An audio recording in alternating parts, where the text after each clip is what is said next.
Hey folks, Turbine Guy here. Been working on this baby all day today.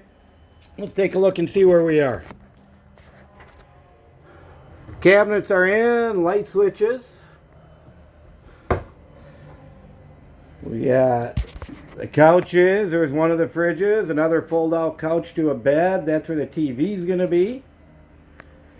More cabinets and stuff, and da-da-da. Some of the neon working. Couple of lights over here working.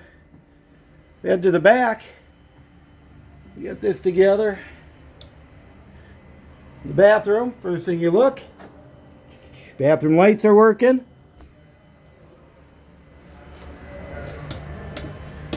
And the interior lights are working. You can see here. We got the fridge. We got a little stove in here.